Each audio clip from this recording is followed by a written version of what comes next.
Welcome to Jazz Time. JazzTime.com is an online store that buys, sells, trades authentic luxury watches. We make these videos so our customers can easily choose the best watch for themselves in the comfort of their own home.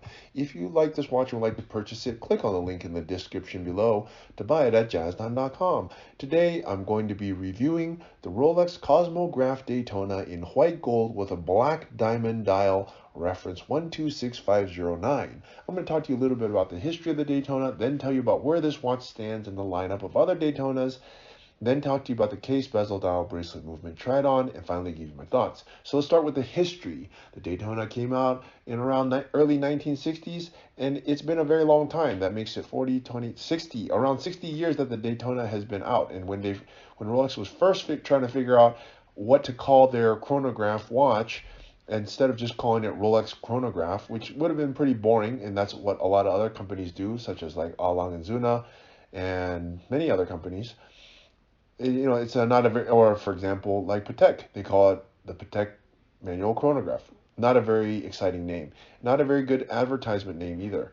And I gotta say, if they had called it Rolex Daytona chronograph, it might not have done as well. How did they come up with this name, Daytona? Well, the Daytona is a famous American race, car race, and since this watch calculates elapsed time, Rolex put the two together and thought, well, why don't we use this watch that can calculate elapsed time and name it after the most famous race in America? And so they were thinking, well, should we call it the Le Mans, which is in Europe, European based, or should we call it the Daytona, which is our biggest market? And what should we do? Well, they wisely chose Daytona, named it after a race in America, since America is its biggest market, and the name stuck. And to this day, the Daytona line has become the most famous, most prestigious, most desirable sports line that Rolex makes, and they make it in the most number of models. So this name really stuck. It really did very well. And there you have it. That's the birth of the Daytona, a chronograph which they renamed, wisely so, as the Daytona. Okay, that's a little bit about the history. Now, I should also say the Daytona has always been 40 millimeters. It has gone through many different little variations throughout the 60 years of its life cycle, and it will continue to stay here for the rest of our lives. And Rolex, it will always be part of Rolex's catalog. But it's gone through little variations here and there, as you can imagine, any product, such as like a Porsche 911 or whatever it is. But more or less, it's always been this way. These three subdials, calculating elapsed time, chronograph, more or less like this. Okay, now let's move on to where does this watch stand in the lineup of other Daytonas. Well, this one is made of white gold. It's all white gold. So Rolex makes their precious metals in white gold, rose gold, yellow gold. And then when it's on a full bracelet, it's on a metal bezel. When they do put it on a rubber bracelet or strap, they call it an Oyster Flex, and they change the bezel to a ceramic bezel. They also make cheaper versions of this in stainless steel and two-tone, yellow, gold, and steel. Okay? All right, so that's where this watch being white gold, it's right in the middle. There's even one level of material even higher, which is platinum, which is the absolute highest. It's the only sports watch that Rolex makes, by the way, in their most precious metal, which is platinum. Okay, so that's where this watch stands in the lineup. And by the way, yes, it has a black dial. It replaces an older version. This new Daytona was just released in 2023, I believe, and it replaces the old version, which also has a black dial, but the subdials were not fully silver like this. They were silver, and then they had black in the center ring, which, if you ask me, did not look as good. It looks much better the way it sits right now. Okay? All right. Okay, so let's see what else we should say. Okay, that is where this watch stands in the lineup. Okay? Let's talk about now the case. The case is 40 millimeters. That has not changed. It's always been and probably always will be 40 millimeters. And it's a perfect size, actually, if you ask me. And if you look at the case itself, it has an oyster case, and by the way, it's made of white gold.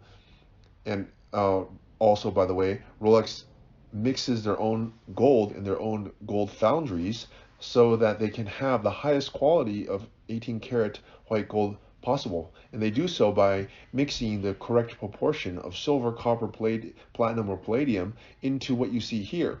They do so perfectly because actually, if you know or didn't know this, white gold, rose gold, over time, it can begin to oxidize and start to look not like the color it was.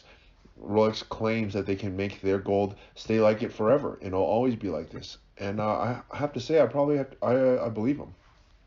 Okay, that is the case. Oh yeah, the case is using an Oyster case, which is a much more streamlined case than, for example, other cases such as the Submariner or the GMT, which is a much more block-like case. Doesn't have this beautiful streamlined look to it. It almost looks like a Ferrari, if you ask me. Okay, that's the case. Now let's move on to the bezel. Now, I told you the bezel, when you buy the watch in full gold, they don't give you an option to put it on a ceramic bezel, unless it's the special edition Le Mans, which is the one watch that breaks that exception, or the special, or the platinum, which is platinum, not gold. But when you have it in this configuration with white, they put the bracelet in gold. They also put the bezel in gold to match, and I think that's the right choice. It makes the watch look really classy. It blends right in, and it looks really fantastic. Okay, and the bezel actually has not changed between this model and the older model that it replaces, nor does the case. It's actually exactly the same case. I know because we've changed the crystals on them, and they both fit. So yeah. Okay, now let's move on to the dial here. Now the dial is what Rolex calls bright black and steel set with diamonds. All it basically means is a black diamond dial, and as you can imagine, the dial is done perfectly. It has D-color, internally flawless diamonds, and not only does it have that, but Rolex wised up, and they made it. Before I made this complaint, I wonder if they watched my video and listen and made some changes. But the old dial, you could not read the old dial at night. Yes, that's right. You could not read a $40,000-$50,000 watch at night. It's crazy to think that, but Rolex figured out how to fix that problem by simply putting luminescent on at the 3, 6, and 9. So you see, if I shine the light at it, you see the 3, 6, and 9, and also the hands. They had luminescent on the hands, but you can't read them unless you have some reference point. And before, they put some really lame mark at the 3 o'clock and 9 o'clock, which was, I believe it said like 10 and 40. I have no idea what the purpose of that is. It's retarded. So they did that, but they wised up and they got rid of, or sorry, it was a 15 and 45. Sorry, that's what they did. 15, 30, 45. They put that at the 3, 6, and 9, which, I mean, I don't understand why they do that. It's lame. It looks, retarded. I'm sure people know that 15 is where 15 is. You don't need a number to tell you that. It's much smarter to put luminescent there so that you can actually read the watch at night, because presumably you'll be wearing this watch at night. You might wear it to a dinner or something, and you might need to see what time it is, and you could see it on this new version. So that is a big difference between this version and the old version. It's a dial. Another thing that I can point out about the newer version is that the subdials, you see how they're all silver? On the old subdial, on the older version, which was just replaced last year, the center of it was black. I don't get it. They put silver and then black. It looked lame. This one looked much, much better.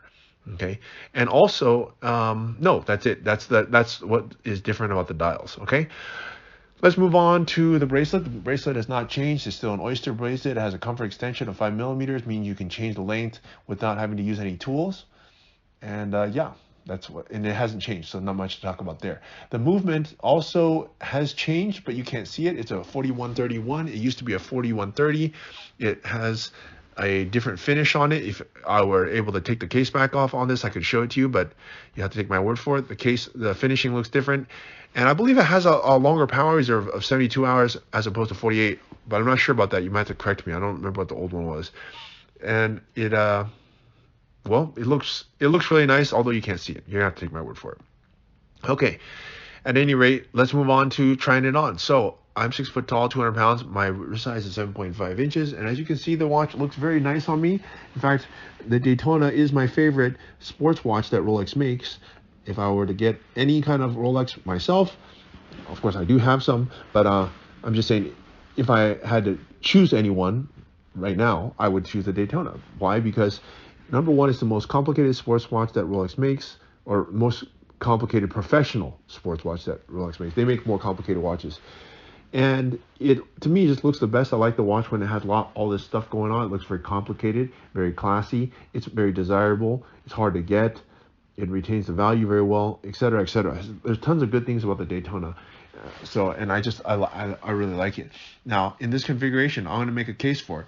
Why would you want the watch in white gold? Well, not everybody wants to have the watch in yellow gold or rose gold because it is very flashy. Having the watch in white gold is good in the respect that it doesn't look as flashy. You can wear it out and people might think it's stainless steel, and it's just not as flashy. Not everybody wants to, it's kind of like wearing a pink shirt.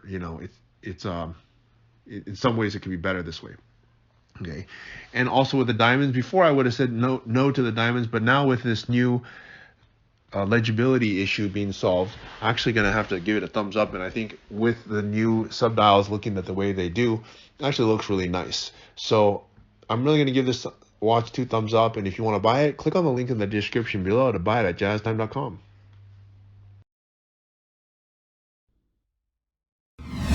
If you want to find out more about the watch you just saw in the video, you can just click below on Show More to see the full description. Then you can check the link next to Model as seen in video, click on it, and you will get to the proper page where you can see all the details. If you're watching on a mobile phone, you have to click on the arrow down on the right hand side below the video to see the full description. If you like this video, please give us a thumbs up. If you would like to share this video with your friends, you can use the share button below and share it on any platform you like. If you have questions, constructive feedback, want to tell us about some mistakes or misspeaks, just write a comment below. If you want to see more videos like this, you should subscribe to our channel and visit our channel page where you can find all the videos. And if you're interested in a specific watch brand, you can check out our playlists. If you want to check the price for a watch or want to buy one, remember at jazztime.com you always get a steep discount, so you should check the prices with us. If you want to know the price for a specific watch, just go to Google, type in JazzTime, plus the brand, model and the details you're interested in, and Google will find the right page for you. Thank you for watching.